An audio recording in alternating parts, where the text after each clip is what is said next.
Vamos dar início às nossas dicas com a parte do direito tributário. Vamos lá na tela, então. Pessoal, primeira dica que eu quero trabalhar com vocês. As exceções ao princípio da legalidade. Essas exceções são muito cobradas em prova objetiva e têm uma incidência grande em concursos de delegado. Vamos só recapitular, então, o que a gente já viu lá no nosso curso teórico. É o seguinte, de acordo com o princípio da legalidade, gente, esculpido no artigo 150, inciso 1º da Constituição Federal, toda vez que houver criação e majoração de um tributo, isso deve ser feito por meio de lei em sentido estrito. Atendem ao comando de lei em sentido estrito qualquer um desses 4 veículos legislativos. Lei ordinária, lei complementar, lei delegada e medida provisória. Atenção! Para criação de um tributo, criação de tributo não existe exceção. Tem que ser sempre por meio de lei, em sentido estrito. Se eu preciso de lei para criar, eu preciso de lei para extinguir. Criação, portanto, e extinção de tributo não tem exceção ao princípio da legalidade. As exceções, após a Constituição de 88, ficaram adstritas às alíquotas de alguns tributos. Pessoal, o grupo que mais cai é aquele que vocês encontram lá no artigo 153, parágrafo 1º da Constituição. A gente está falando aqui dos impostos extrafiscais. Imposto de importação, imposto de exportação, IPI e IOF. Com relação a esses 4, pessoal, o Poder Executivo pode, nos limites e nas condições, atendidos os limites e as condições fixadas em lei, aumentar e reduzir as suas alíquotas. Lembrando que, especificamente com relação ao imposto de importação e o imposto de exportação, o presidente pode delegar essa atribuição à CAMEX, Câmara de Comércio Exterior, que é um órgão do Poder Executivo. Gente, ninguém melhor do que a CAMEX para saber se está na hora de aumentar ou de reduzir o imposto de importação ou o imposto de exportação. Esse grupinho chamado dos impostos extrafiscais, que possuem, portanto, finalidade regulatória, é o grupo que mais cai, é o grupo mais cobrado em prova. Se a sua prova quiser dificultar, ela pode cobrar as 2 outras exceções. Primeira delas, o ICMS monofásico. ICMS monofásico, ele é uma exceção porque sua alíquota será definida por meio da celebração de um convênio. E esse convênio é assinado pelos chefes do Poder Executivo, nos termos da Lei Complementar 24 de 75. Pessoal, último ponto. A CID combustível. A CID combustível, pessoal, é a única CID que tem regras delimitadas, regras traçadas na Constituição Federal. Quando o assunto é exceção ao princípio da legalidade, fique atento, porque o Poder Executivo pode, por exemplo, por meio de um decreto, reduzir e restabelecer as alíquotas da CID combustível, ok? Ele pode reduzir e restabelecer, e não reduzir e aumentar, como acontece com o grupo dos impostos extrafiscais. Então, atenção para essas exceções ao princípio da legalidade. Tranquilo? Nossa segunda dica de direito tributário é com relação a um assunto tratado no Código Tributário Nacional, legislação tributária. Pessoal, o artigo 108 do CTN, ele vai falar do assunto de integração da legislação. Olha só. O que é integrar? O que quer dizer a palavra integrar? Integrar nada mais é do que tornar íntegro, tornar inteiro. Se eu preciso integrar alguma coisa, é porque está faltando um pedaço naquela coisa. Gente, eu só vou me valer de métodos, de técnicas de integração da legislação quando eu não tiver a norma. Diante da ausência de norma, eu não tenho, então, a norma. Diante da ausência de norma, é que eu vou me valer de técnicas de integração. É diferente de interpretação. Interpretação é buscar o real significado, o real alcance de uma determinada norma. Então, eu só interpreto uma norma que existe. Na integração, eu não tenho norma. Por essa razão que eu vou precisar integrar, que eu vou precisar preencher essa lacuna, preencher esse buraco.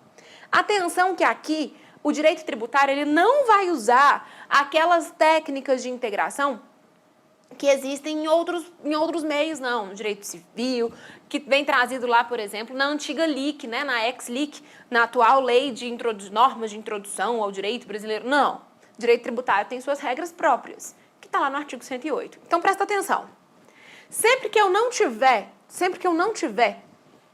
uma norma, eu vou ter que me valer do que está no artigo 108 do CTN. Vamos lá na tela? Na ausência de disposição expressa, a autoridade competente para aplicar a legislação tributária utilizará sucessivamente, ou seja, tem que seguir essa ordem. 1. Analogia. Gente, a primeira coisa que eu olho para integrar uma legislação tributária é se existe uma norma parecida para que eu possa utilizar aquela norma, então, parecida por meio de analogia. Então, é o primeiro critério. Veja só, eu só posso, então, o primeiro critério que eu sou obrigada a utilizar é o da analogia. Procurei uma norma parecida e não encontrei. Aí você está autorizado a descer um degrau nessa escada sucessiva das técnicas de integração. Você vai para a segunda. Verifique se algum princípio de direito tributário consegue te ajudar. Vamos conferir essa redação? Os princípios gerais de direito tributário. Procurei princípios gerais de direito tributário e não achei nada. Tudo bem, você pode descer mais um degrau e ir então para os princípios gerais de direito público. Se os princípios de direito tributário não te ajudarem, desce mais um e vai para os princípios gerais de direito público. Por quê? Porque o tributário é um ramo do direito público. Será que o LIMP do artigo 37 me ajuda? Não ajudou. Se eu tentei analogia e não deu certo, tentei princípio de direito tributário, não deu certo, tentei princípio de direito público, não deu, então você vai para o último degrau possível. Você vai se valer da equidade. Pessoal, equidade precisa mesmo ser o último degrau, porque equidade nada mais é do que sinônimo de bom senso, né? E todo mundo tem certeza que tem bom senso. Mas o meu bom senso é completamente diferente do seu. Então, de fato, a equidade tem que ser usada com muita parcimônia. Por isso que ela é a última das técnicas de integração. Duas observações importantíssimas que estão lá nos parágrafos 1º e 2º desse artigo. O uso de analogia não pode implicar em cobrança de tributo não previsto em lei. E o uso da equidade não pode implicar em dispensa de pagamento de um tributo previsto em lei. Gente, mas isso é de uma obviedade absurda. Acabamos de ver o princípio da legalidade. Só pode haver criação de tributo e extinção de tributo por meio de lei em sentido estrito. Acabei de falar isso com vocês. Se não tem lei, é que eu preciso integrar. Então, a analogia pode cobrar tributo não previsto em lei? Se o tributo sempre tem que estar previsto em lei? Claro que não. A equidade, que é bom senso, vai poder dispensar o pagamento de um tributo previsto em lei? Não! A extinção do tributo precisa de lei em sentido estrito. Então, isso aqui é de uma obviedade absurda, mas costuma aparecer em prova, ok? Então, essa aí foi a nossa segunda dica de direito tributário para a sua prova de delegado. Na terceira dica, a gente vai perder um tempo maior. Por quê? Isso aqui, isso é o conteúdo que vocês têm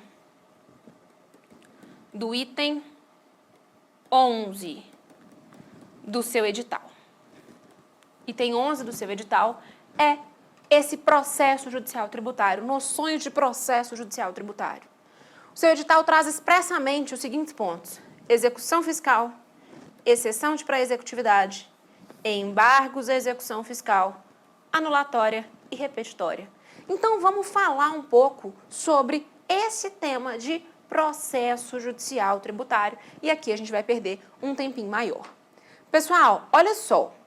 O que eu acho importante aqui a gente delimitar? Primeira coisa, para que a gente consiga entender bem essas questões de direito tributário, a gente precisa, então, saber o que é a linha do tempo do direito tributário. Porque a partir do momento que a gente entende a linha do tempo do tributário, a gente consegue colocar todas essas ações nessa linha do tempo. A gente consegue entender melhor para que serve cada uma dessas ações. Então, vamos fazer exatamente isso agora. Vamos dar uma olhada e vamos construir aqui, na verdade, juntos, a nossa linha do tempo. E a partir dela, a gente começa a falar sobre processo judicial tributário. Olha só. Primeira coisa que deve acontecer para que o processo judicial tributário e o direito tributário como um todo se inicie é que eu tenho uma lei trazendo a hipótese de incidência de um determinado tributo. Gente, isso aqui é o início de qualquer coisa em respeito ao princípio da legalidade.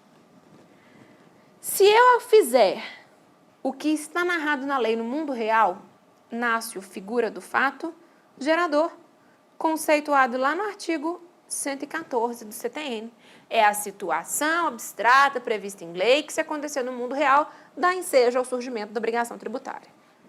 Do fato gerador, então, decorre automaticamente a minha obrigação tributária, conceituada lá no artigo 113 do CTN.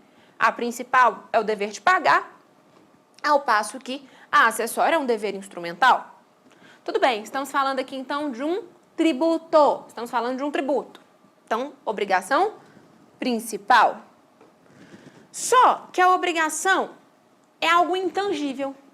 Eu preciso de alguma coisa que vai transformar esta obrigação, que é intangível, em algo palpável, em algo que eu consiga dizer, olha, isso deve ser pago até o dia tal, da forma tal, para a pessoa tal. Essa figura, caso seja o fisco que realize esse procedimento de tornar, então, essa obrigação algo palpável, isso vai ser feito por meio da figura do lançamento tributário. Lançamento, a gente já viu no curso teórico, é um procedimento administrativo privativo do fisco. E pode ser feito de 3 formas diferentes. Por lançamento por declaração, por homologação ou de ofício. Pois bem, realizado esse lançamento, então, eu tenho o surgimento do meu crédito tributário. O sujeito passivo, gente, ele precisa ser notificado sobre esse crédito tributário que foi constituído em seu desfavor. Porque se ele quiser, gente, ele pode adotar várias ações distintas. A partir dessa notificação, então, o sujeito passivo pode realizar o pagamento daquele valor exigido. Se ele realiza o pagamento, o crédito está extinto, nos termos do artigo 156, inciso 1º do CTN. Ele pode não fazer nada. Ele fala, deixa arder que eu não vou pagar isso não. Não vou fazer nada. Se ele não fizer nada, em algum momento vai ocorrer o vencimento daquele crédito tributário. Ou ele pode se defender, seja na via administrativa, seja na via judicial. Ele pode entrar com um processo administrativo fiscal, e lembrando que enquanto esse processo administrativo fiscal estiver tramitando, eu tenho uma causa de suspensão da exigibilidade do crédito tributário, de acordo com o 151, inciso 3º do CTN, e eu posso entrar com uma ação judicial. Essa ação judicial pode ser posterior ao lançamento ou pode ser anterior a ele. Lembrando aí que, de acordo com o artigo 5º, 35 da Constituição, o Poder Judiciário vai ser sempre obrigado, a apreciar uma lesão, uma ameaça de lesão a um direito meu. Trata-se, portanto, da inafastabilidade do Poder Judiciário. Pois bem, gente, a partir do momento, aconteça o que acontecer, a partir do momento em que eu tiver a constituição definitiva do crédito tributário, esse crédito vai poder ser inscrito em dívida ativa. Tá bom, mas o que constitui definitivamente o meu crédito tributário? Ou o vencimento, ou o final do meu processo administrativo fiscal. Qualquer um desses dois tem o condão de constituir definitivamente o meu crédito tributário. Professora, qual? O que acontecer primeiro, né, gente? O que acontecer primeiro? Ele vai efetivamente constituir meu crédito. A partir do momento, então, que eu tenho essa constituição definitiva, seja por meio do vencimento, seja por meio do final do PAF, eu posso, então, constituição definitiva do crédito tributário, eu posso pegar esse crédito tributário e inscrevê-lo em dívida ativa. Eita. E inscreva ele em dívida ativa. Ô, gente, a dívida ativa é um cadastro público dos devedores do fisco, tanto de créditos tributários quanto de créditos de natureza não tributária. O objetivo aqui da dívida ativa é constituir em mora, né? Tornar público para todo mundo que aquele cara é devedor. Isso é importante, gente, porque a partir do momento que eu tenho inscrição do crédito em dívida ativa, eu tenho o fim do sigilo fiscal. A dívida ativa, a inscrição em dívida ativa daquele crédito põe fim ao sigilo fiscal. Para que eu vou escrever um crédito em dívida ativa, gente? Eu vou inscrever um crédito em dívida ativa para que eu possa extrair a famosa CDA, Certidão de Dívida Ativa. O que é a CDA? O que é a Certidão de Dívida Ativa? Nada mais é do que um título executivo extrajudicial que vai poder embasar a minha futura ação de execução fiscal. Gente, a CDA, ela vai servir aqui como crédito executivo extrajudicial que vai embasar a propositura da ação de execução fiscal. Veja só, qual que é o objetivo da ação de execução fiscal? Lei de execução fiscal regida pela LEF, 6.830 de 80. Qual é o objetivo da propositura de uma ação de execução fiscal? O seu objetivo nada mais é do que tentar fazer com que o sujeito passivo que não pagou o crédito tributário que se originou aqui atrás, que ele não pagou de forma voluntária, tentar fazer com que ele pague de forma forçada. Isso porque, quando a pessoa é citada no bojo de uma ação de execução fiscal, gente, quando ela é citada no bojo de uma ação de execução fiscal, de acordo com a LEF, ela tem 5 dias para pagar ou oferecer bens em garantia para se discutir aqueles valores que estão sendo exigidos, aqueles valores que estão sendo executados. Então, ela é citada para em 5 dias pagar ou garantir o débito, ok? Pagar ou garantir. O CPC de 2015, ele fala, né, que prazos processuais são contados em dia útil. Como esses prazos aqui de pagar ou oferecer garantias são prazos materiais, é melhor você contar em dias corridos. Estou falando aqui uma dica na prática, né? Melhor você contar em dias corridos. Professor, é prazo próprio? Não.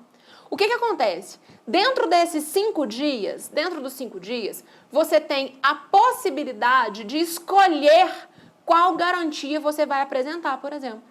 Porque, gente, eu não posso apresentar a garantia que eu quiser no bojo de uma ação de execução fiscal, não. Não é o que eu quiser, não. A LEF, ela traz um rol de quais garantias vão poder ser apresentadas. Então, dentro desses 5 dias, eu tenho a possibilidade de escolher o que eu vou apresentar como garantia. Após esses 5 dias, é como se o fisco ficasse esperando 5 dias para eu apresentar alguma coisa. Não apresentei? Depois do 5º dia, ele chega metendo o pé na porta. E o que ele achar, ele vai poder, então, penhorar. O artigo da LEF que me fala o que eu posso apresentar como garantia no bojo de uma ação de execução fiscal é o artigo 9º da LEF, Lei 6.830. Vamos ver lá na tela? Olha só. Em garantia da execução pelo valor da dívida, juros, multa de mora e encargos indicados na CDA, o executado poderá 1. Efetuar depósito em dinheiro, a ordem do juízo, em estabelecimento oficial de crédito, que assegure a atualização monetária. Então, a primeira coisa que ele pode fazer é depositar. Inciso 2º, oferecer fiança bancária ou seguro-garantia. Ô, gente, o que é uma fiança bancária? O que é uma fiança bancária? Fiança bancária nada mais é do que um documento que o banco te dá, onde ele se compromete. Ele fala o seguinte, olha só, fisco, a Lilian está sendo executada? Tudo bem. Se ela não pagar, eu pago. Então tá aqui, ó. É uma garantia de que se ela não pagar esse débito ao final, eu pago. Ô, gente, é uma ótima forma de garantia. Você quer alguém com, em teoria, ao menos em teoria, mais liquidez, mais certeza que você vai garantir que vai ter aquele dinheiro pago, do que se... É como se o seu fiador fosse o banco. Ótimo, né? Já a pólice de seguro, não sei se vocês repararam lá na tela, volta lá. Antes, a gente só tinha fiança bancária, tá vendo? A pólice de seguro foi introduzida na LEF no final de 2014, em dezembro de 2014, por essa Lei 13.043. O que é uma pólice de seguro garantia? Seguro normal, igual você tem seguro do seu carro, é uma pólice de seguro. E aí a seguradora dizendo, ó, se ela não pagar, pago eu. No final, pago eu.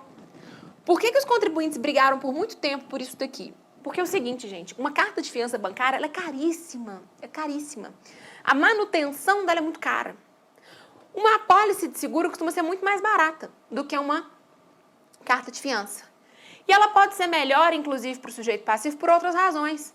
A apólice de seguro, por exemplo, ela não vai impactar eventual valor que você tem lá no banco para as suas operações. Ela não vai acabar com o montante que você tem de capital à sua disposição lá no banco. A carta de fiança, sim. Você tem um crédito, por exemplo, de 300 mil reais. Você pega uma carta de fiança de 100 mil, acabou o seu crédito no banco. O seguro, não. E ele é realmente mais barato. Antes, ele não era aceito sob a justificativa de que a LEF, por ser lei especial, deveria trazer essa hipótese de garantia e ela não trazia. A partir de 2014, então, o seguro-garantia passou a ser aceito na execução fiscal porque houve essa modificação legislativa. Então, eu tenho até agora que eu posso garantir com depósito, fiança bancária ou apólice de seguro. E a última possibilidade que eu tenho é informar, indicar um bem para ser penhorado. Olha lá o inciso 4º. Indicará a penhora bens oferecidos por terceiros e aceitos pela fazenda pública. O que costuma acontecer muitas vezes na prática? Muitas vezes na prática o executado ele acaba informando um bem e aí o fisco recusa. O fisco recusa com base na ordem de preferência dos bens que está delimitada no artigo 11 da LEF. Olha lá o artigo 11 da LEF. A penhora ou arresto de bens obedecerá à seguinte ordem. Claro que a primeira coisa que ele quer é dinheiro. Em segundo lugar, título da dívida pública ou título de crédito que tenha cotação em bolsa. Em terceiro, pedras e metais preciosos. Ô, gente, quem tem pedras e metais preciosos em casa assim, para sair oferecendo garantia? Imóveis, navios e aeronaves. Veja que veículo é só o 6º. Veículo é uma das coisas que a gente costuma oferecer bastante em garantia e o fisco acaba recusando por meio dessa ordem de preferência. Móveis ou semoventes. Eu tenho uma vaca, vou oferecer a vaca em garantia. E direitos e ações. Veja, gente, que a regra é que a penhora não possa recair sobre sede da empresa, tá? Mas, excepcionalmente, de acordo com o parágrafo 1º, isso pode ser admitido, mas tem que ser muito excepcional para que você, inclusive, não inviabilize as operações daquela empresa e afins. Mas, numa situação excepcional, a penhora pode recair também sobre a sede da empresa, ok? Então, vamos voltar lá na nossa linha do tempo. O que a gente tem aqui agora até então? Que eu vou pegar aquele crédito que está inscrito em dívida ativa e vou tirar minha CDA para embasar a ação de execução fiscal. Só que eu posso fazer outra coisa também com a CDA. Não necessariamente eu preciso entrar com a ação de execução fiscal. O STF já tem entendimento consolidado de que o protesto da CDA é legítimo, não se caracteriza como uma sanção política, então a CDA também pode ser protestada, sem problema nenhum, ok? Bom, no bojo de uma ação de execução fiscal, eu vou poder me defender, né? Eu garanto, via de regra, para me defender. Quais são as defesas que eu tenho dentro do bojo de uma execução fiscal? Pessoal, para me defender de uma execução fiscal, eu posso me valer aqui, ó, dos meus embargos à execução fiscal. Peça aí que veio expressamente tratada, expressamente delimitada no seu edital. A ação de embargos à execução fiscal, gente, ela vem regida, ela vem regulada principalmente no artigo 16 da LEF. Artigo 16 da LEF. Os embargos, gente, eles são uma ação de conhecimento. Enquanto a execução fiscal é uma ação executiva, né, que visa exatamente, a partir desse título executivo extrajudicial, a CDA, me tomar um dinheiro relativo àquele crédito tributário que eu não adimplí voluntariamente no passado, a ação de embargos à execução fiscal tem natureza de ação de conhecimento. Nela, eu posso produzir todas as formas de prova que eu quiser para tentar desconstituir a certeza e a liquidez desse título executivo CDA que está embasando a execução fiscal. Ela tem alguns pressupostos para serem admitidos. Pessoal, os pressupostos dos embargos, primeiro, eu costumo dizer que é ter uma execução fiscal, né, gente? Isso aqui não está na lei, mas isso aqui é muito óbvio. Como é que você vai embargar uma ação de execução fiscal se você não tiver uma ação de execução fiscal? Você só embarga uma ação de execução fiscal se você tiver uma ação de execução. Então, o primeiro requisito, sem sombra de dúvida, é ter uma ação de execução fiscal. Segundo requisito é ter garantia.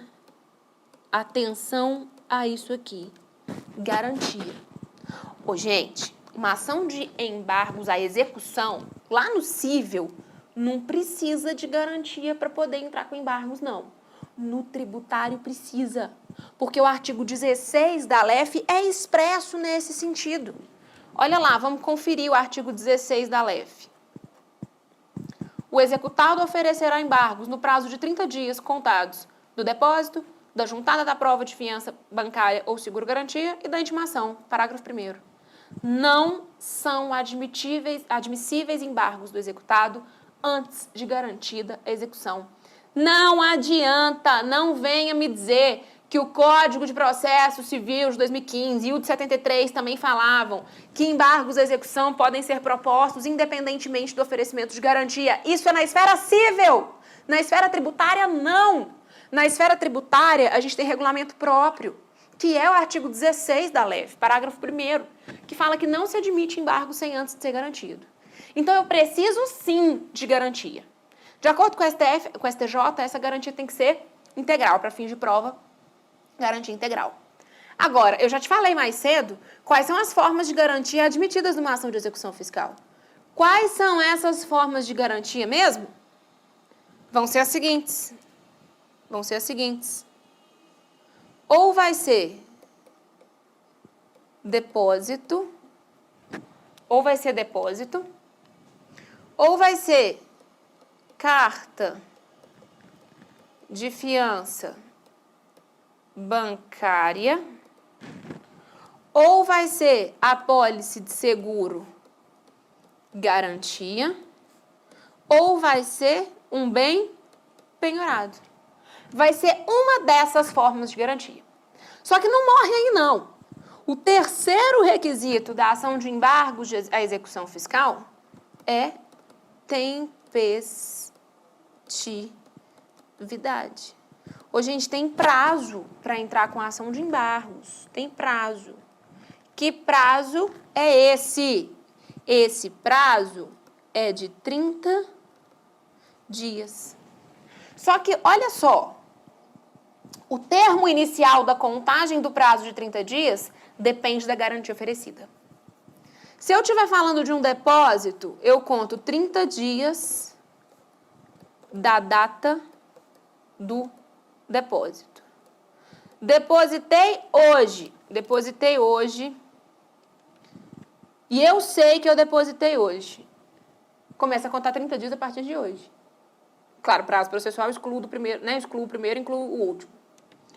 Carta de fiança e seguro-garantia são 30 dias da juntada destes instrumentos aos autos. Na prática, é um saco. Você tem que ficar indo na secretaria, se o processo for físico, perguntando se já juntou. E agora? Não juntou. E agora? Já juntou? Não. E agora? Você fica igual o burrinho do Shrek, perguntando, já chegou? E agora? Já juntou? E agora? Porque você só começa a contar o seu prazo a partir da juntada disso nos autos.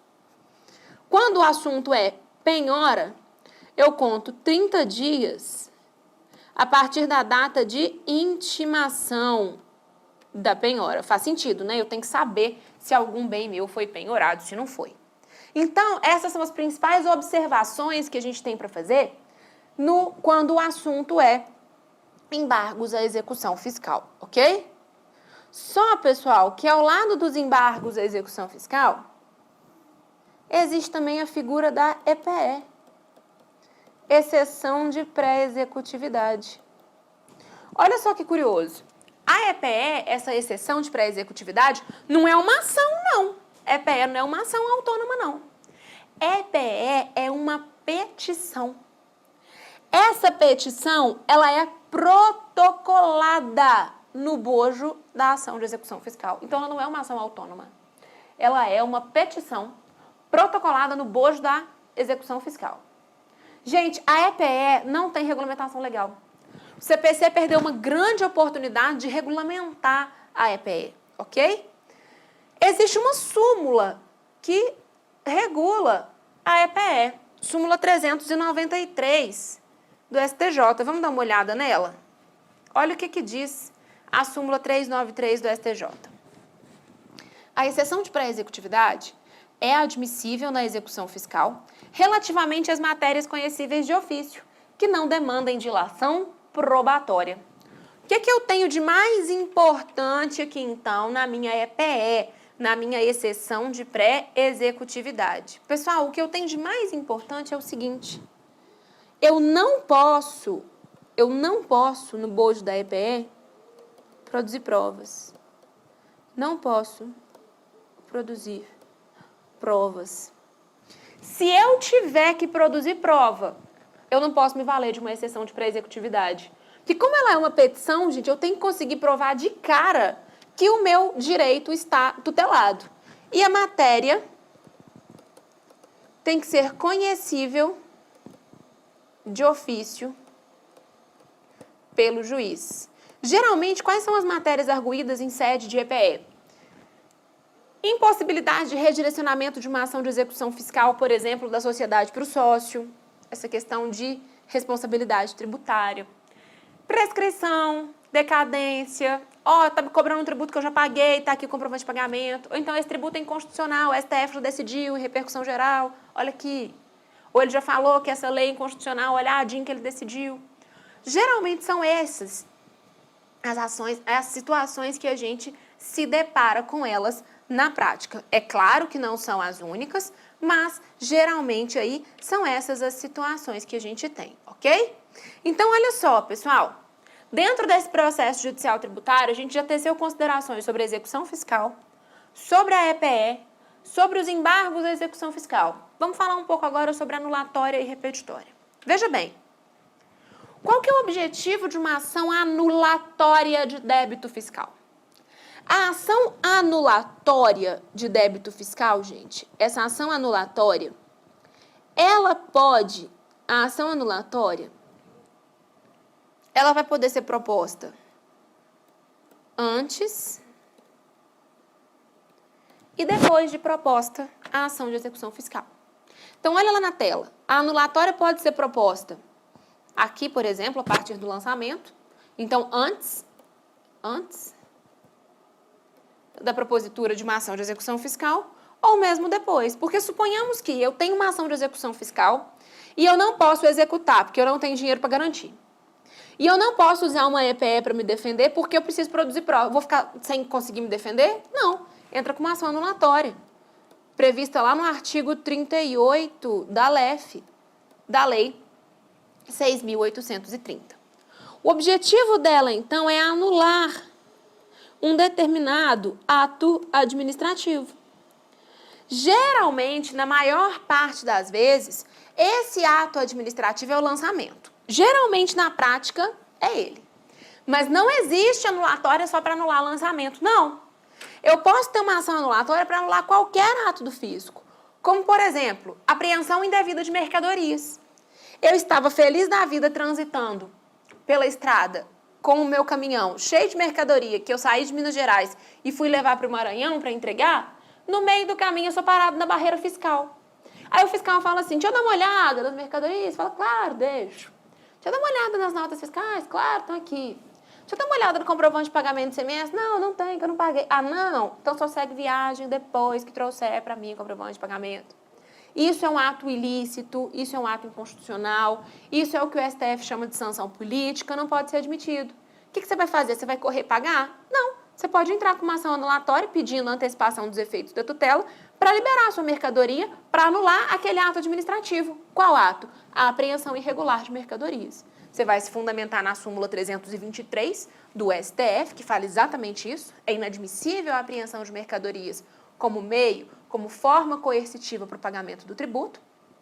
E aí, você vai se fundamentar também na violação ao princípio da liberdade de tráfego, né? Prevista lá no artigo 150, inciso 5º da Constituição. Tranquilo? É um exemplo. Além disso, pessoal, o seu edital, ele traz claramente, ele traz expressamente para a gente a questão da repetição de indébito. Pessoal, a repetição do indébito, a ação de repetição do indébito,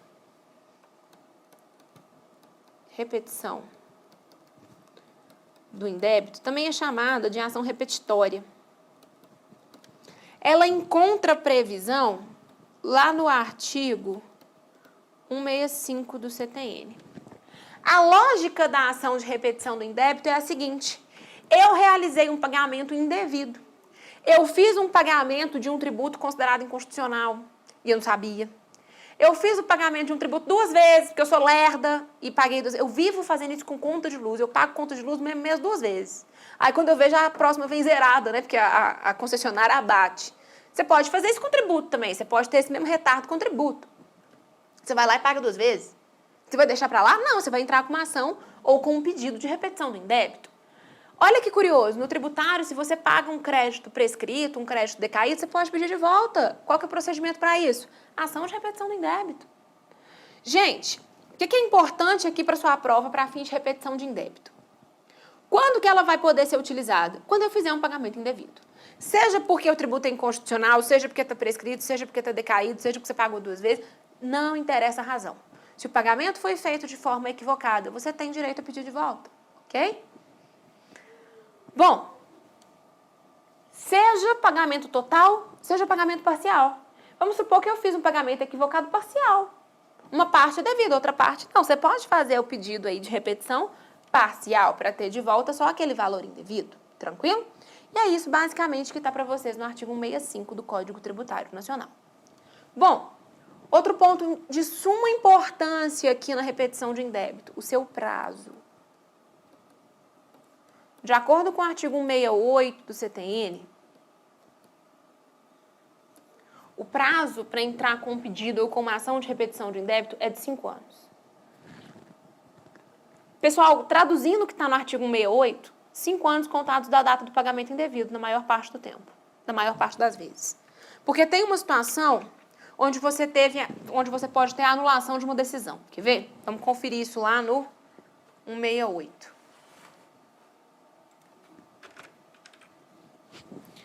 O direito de pleitear a restituição extingue-se com o decurso do prazo de 5 anos, contados, nas hipóteses dos incisos 1 e 2 do 65, da data de extinção do crédito. Isso aqui você pode ler como a partir da data da realização do pagamento.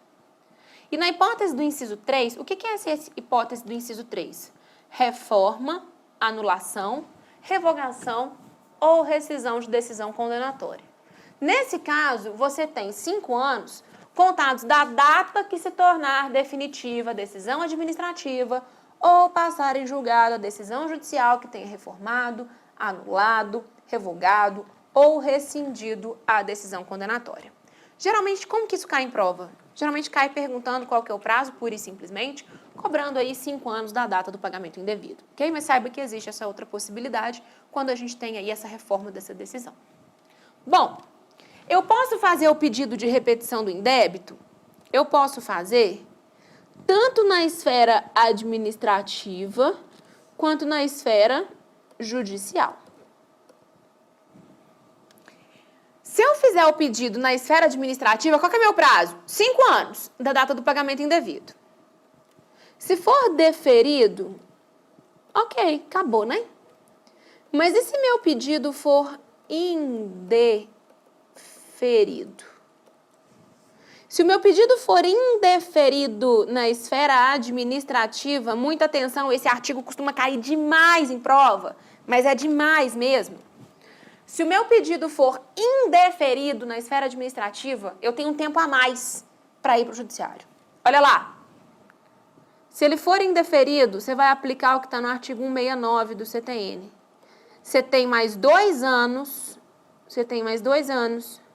para entrar com medida judicial. Como assim? Como que funciona? Olha só, suponhamos que você entrou na esfera administrativa com pedido de repetição do indébito. E esse pedido foi negado. Uai, foi negado? Você acabou? Você ficou no prejuízo? Não. Lembra da inafastabilidade do Poder Judiciário? Você sempre vai poder recorrer ao Poder Judiciário. Mas espera aí. Qual que é o prazo? O prazo para você fazer o pedido na esfera administrativa é o do 68. 5 anos da data do pagamento indevido. Então, ó, seu pagamento foi feito em 2012, ok? 12, 13, 14, 15, 16, 17. Você tem até 2017 para entrar com o pedido aqui no nosso exemplo na esfera administrativa. Suponhamos que esse processo administrativo, ele durou de 2017 até 2020. Quando foi em 2020, saiu a decisão denegatória. O processo administrativo falou assim, você não tem direito. A partir de 2020, eu tenho mais 2 anos, ou seja, eu tenho até 2022, para entrar no Poder Judiciário, agora por meio da minha ação de repetição do indébito, pedindo que esses valores pagos indevidamente em 2012 me sejam devolvidos, ok? Então, volta lá, ó. O prazo que eu tenho para entrar com o pedido de repetição do indébito é de 5 anos contados via de regra da data do pagamento indevido. Esse prazo é tanto para entrar na via administrativa quanto na via judicial. Só que se eu optar por entrar primeiro na via administrativa e se meu pedido for indeferido, eu tenho mais 2 anos para entrar com uma ação anulatória dessa decisão administrativa que denegou e, claro, tentar aí a minha repetição. Vamos conferir isso lá no artigo 169, porque é um artigo realmente muito cobrado em prova. Prescreve em 2 anos a ação anulatória da decisão administrativa que denegar a restituição. Agora, se eu for direto para a ação judicial, né, para o meu meio judicial, aí meu prazo vai ser apenas e tão somente esse aqui do 68, né? 5 anos contados da data do pagamento indevido. Pessoal, aqui a gente tem um esboço, então, do nosso processo judicial tributário, onde a gente falou sobre todas as ações, né, comentários pertinentes sobre todas as ações que vieram expressas no seu edital. Execução fiscal, embargos à execução fiscal, exceção de pré-executividade, ação anulatória e ação de repetição do indébito. Só que a gente não tem só isso no processo judicial. Então, deixa eu só refazer aqui a nossa linha do tempo rapidamente para a gente alocar as ações aqui dentro. Eu tenho, então, a lei que traz a hipótese de incidência, fato gerador, obrigação tributária, lançamento, crédito tributário. A partir, então, da constituição definitiva do crédito tributário, eu escrevo em dívida ativa, extraio a CDA, e aí eu posso, então, entrar com a minha execução fiscal ou realizar o protesto da minha CDA. A partir do momento que eu tenho uma ação de execução fiscal, Eu posso me defender por meio da ação de embargos à execução fiscal, artigo 16 da LEF. Eu posso entrar com uma EPE, exceção de pré-executividade, súmula 393 do STJ, e eu posso entrar com uma ação anulatória, 38 da LEF.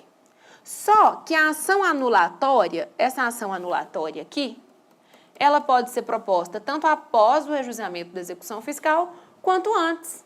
Se eu quiser, eventualmente, anular um lançamento tributário que foi realizado e eu não concordo, eu posso entrar com uma ação anulatória.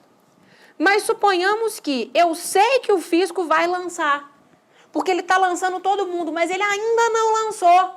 Será que eu preciso esperar ele lançar para poder me defender judicialmente? Não. Antes do lançamento, você pode entrar com uma ação declaratória. Declaratória da inexistência de relação jurídico-obrigacional tributária, que vai aí fazer com que você tenha que pagar aquele tributo. Você fala, ó, eu não tenho que pagar tributo, seja porque essa relação não existe, porque o tributo é inconstitucional, seja porque, eventualmente, eu estou diante de um benefício fiscal e aí eu não preciso pagar. Gente, existe ainda o mandado de segurança. O mandado de segurança preventivo, ele parece muito com uma declaratória. Mas eu tenho também o MS repressivo, que parece muito com uma anulatória. Qual que é a diferença? Os pressupostos aqui de admissibilidade. No MS, não se admite dilação probatória, ou seja, não posso produzir prova. Aqui eu tenho prazo decadencial no repressivo, que eu não tenho no preventivo, de 120 dias. De 120 dias, ele é uma ação mais rápida, é uma ação mais célere, é um remédio constitucional. Além de eu ter, então, olha só, ações de iniciativa do contribuinte, embargos da execução fiscal, 1, EPE, 2, anulatória, 3, declaratória, 4, mandado de segurança, 5. Eu tenho ainda a minha repetitória, que a gente já viu. Repetitória que eu vou ajuizar quando eu efetivamente quiser o quê? Reaver um tributo pago indevidamente. Ó, eu paguei um tributo, paguei errado? Repetitória. Ação de repetição do indébito, lá do 165 do CTN. Além disso, existe ainda uma 7ª ação de iniciativa do contribuinte, que é a ação de consignação em pagamento do 164 do CTN, que é quando eu quero pagar, mas eu não consigo. Como que eu quero pagar, mas eu não consigo? Seja porque o fisco está condicionando o recebimento daquele tributo ao pagamento de um outro, seja porque ele está simplesmente se recusando a receber, seja porque eu tenho mais de um fisco exigindo o mesmo tributo ou tributo diferente sobre o mesmo fato gerador. Então, se eu não sei para quem pagar ou se eu não consigo pagar, eu entro com uma ação de consignação em pagamento. Nesse caso aqui, onde o depósito vai ser condição de admissibilidade da ação, uma vez que eu só pago o tributo por meio de dinheiro. E eu tenho aqui também a nossa execução fiscal, que é uma ação de iniciativa do fisco exatamente para poder aí cobrar um crédito tributário que não foi pago de forma voluntária. Com isso, a gente acabou encerrando o tópico 11 do seu edital, que é o tópico que traz aí para vocês o processo judicial tributário. A partir de agora, então, a gente encerra as nossas dicas de direito, tributário e passa para as nossas dicas de direito financeiro, ok? Vamos dar uma olhada aqui, algumas dicas finais sobre o direito financeiro. Vamos lá na tela, pessoal. Olha só, primeira dica, renúncia de receitas. Pessoal, existe um artigo na Lei de Responsabilidade Fiscal, que é o artigo 14, que ele trata sobre essa renúncia de receitas de forma muito delicada. Ele fala o seguinte, ó, você quer renunciar à receita? Pode até renunciar, mas qualquer benefício fiscal que seja, ele não vai poder ser dado assim ao Deus dará, não. Benefício fiscal tem que ser dado de forma que aquela administração se comporte de forma proba, de forma responsável, do ponto de vista do direito financeiro. Então, toda vez que houver uma renúncia de capital, toda vez que houver um subsídio, uma isenção, qualquer coisa que seja, que importe, que implique em renúncia de receita, o artigo 14 da Lei de Responsabilidade Fiscal, ele deve ser respeitado. Olha lá na tela o que ele fala. A concessão ou ampliação de incentivo ou benefício de natureza tributária, da qual decorra renúncia de receita, deverá estar acompanhado de estimativa do impacto orçamentário financeiro no exercício em que deve iniciar sua vigência e nos 2 seguintes. Porque o negócio é o seguinte, não adianta você vir me fazer um estudo falando que nesse exercício da renúncia de receita não vai ter problema para o orçamento, não. Eu quero nesse, quero nos próximos 2. Pra você não deixar, eventualmente, um coleguinha seu na mão. Ou para daqui a nos próximos 2 anos você não está em dificuldade, porque você está fazendo graça agora, fazendo renúncia de receita, ok? Então, volta. Primeiro ponto, então, ter essa estimativa do impacto orçamentário no exercício do início da vigência e nos 2 seguintes. Atender ao disposto na LDO. Por quê? Porque a LDO, ela vem com algumas metas, ela vem, além das metas, elas vêm com alguns estudos ao final, estudos aí relacionados ao tanto de receita que eu acho que eu vou ter, relacionado ao tanto de despesa que eu acho que vai acontecer, são os anexos da LDO. Então, eu tenho que acompanhar também o que está lá no anexo da LDO, uma vez que a LDO faz o link entre o PPA e a LOA. Então, esses anexos também devem ser observados quando o assunto for renúncia de receita. Então, além da estimativa do impacto do exercício financeiro na data da vigência e nos 2 seguintes, além de atender o dispositivo nas diretrizes da LDO, ainda tem que ter pelo menos uma das seguintes condições. Então, vejam, são 3 condições. São 3 condições para ter renúncia de receita. O impacto daquela renúncia no orçamento, no exercício da vigência e nos próximos 2, atender o que está disposto na LDO e uma das 2 que seguem. Quais são as 2 que seguem? Primeiro ponto. Demonstração de que a renúncia foi considerada na estimativa de receita da lei orçamentária e que não afetará as metas de resultados fiscais previstas no anexo que eu comentei com vocês da LDO. Então, ou o poder público tem que falar o seguinte, provar por A mais B. Não, eu estou abrindo mão desses 100 milhões de reais aqui, mas o fato de eu abrir mão desses 100 milhões de reais a título de renúncia de receita não vai ter qualquer impacto lá nas minhas metas, lá nas diretrizes que eu coloquei, melhor dizendo, nas metas de resultados fiscais que constam na LDO. Não vai ter impacto. Eu estou abrindo mão aqui, mas não vai ter impacto. É porque estava sobrando dinheiro mesmo, por exemplo. Ou ele vai ter que adotar medidas compensatórias. Olha o inciso 2º.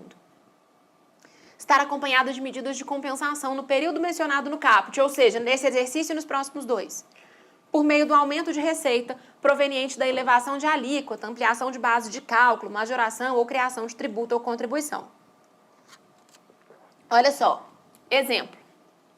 Ele fala assim, não, eu estou abrindo mão de 100 milhões aqui com relação ao imposto de renda, mas eu estou aumentando 100 milhões no PIS e na COFINS. Então, eu estou perdendo 100 milhões aqui, mas esses 100 milhões que eu estou perdendo no imposto de renda, eu estou aumentando no PIS da COFINS. Então, no fim das contas, eu não vou ter nenhum tipo de déficit no meu orçamento. As minhas receitas vão continuar entrando, só que agora os 100 milhões não vem mais do imposto de renda. 100 milhões agora vem, efetivamente, do PIS e da COFINS. Ô, gente, é uma ou outra, tá? É uma ou outra. Ou eu provo que não vai ter impacto no orçamento, nas metas do resultado fiscal da LDO, ou eu provo que eu tenho uma medida compensatória. Então, são 3 requisitos, tranquilo? Gente, é claro que se eu estiver falando de impostos extrafiscais, isso não vai precisar ser observado. Imposto de importação, exportação, IPI e IOF. Porque se o objetivo deles é regulatório, se o objetivo é regular uma determinada situação, não faz sentido eu ficar aqui esperando tudo isso acontecer para poder ter efetivamente essa renúncia de receita. É isso que tá para vocês aí nos parágrafos desse artigo 14, ok? Nesse artigo 14. Olha o parágrafo 3º. As alterações das alíquotas dos impostos previstos nos incisos 1, 2, 4 e 5, importação, exportação, IPI e IOF, na forma do seu parágrafo 1º, não vai ter que ser aplicado. Tranquilo? E o cancelamento de débito cujo montante seja inferior aos respectivos custos de cobrança. O que é isso? Tem débitos no direito tributário que são considerados de pequena monta. Isso repercute da seguinte forma. Quando eu tenho um crédito tributário, o auditor, né, é obrigado a lançar e o procurador é obrigado a executar. É obrigado a executar. Aí vem a lei e fala o seguinte, mas se o débito for de um valor pequeno, um valor que eu considero pequeno, procurador, você está dispensado de executar. Não é que ele está proibido, ele está dispensado. Porque às vezes o custo para executar é muito maior do que o resultado que você vai ter se eventualmente aquela pessoa pagar. Na esfera federal, esse valor está atualmente em R$20 mil. Então, na esfera, a lei falou 10, veio uma portaria e falou 20, está valendo os 20. Então, atualmente, na esfera federal, se o débito for inferior a R$20 mil, o procurador ele tem a possibilidade de não executar. Não é que ele está proibido, ele tem a possibilidade. É ao contrário, né? Porque se não tivesse a lei, ele estava obrigado a executar. É isso aqui que está falando. Então, se for esses valores pequenininhos, aí também não vai precisar preocupar com isso, não. Tranquilo, gente?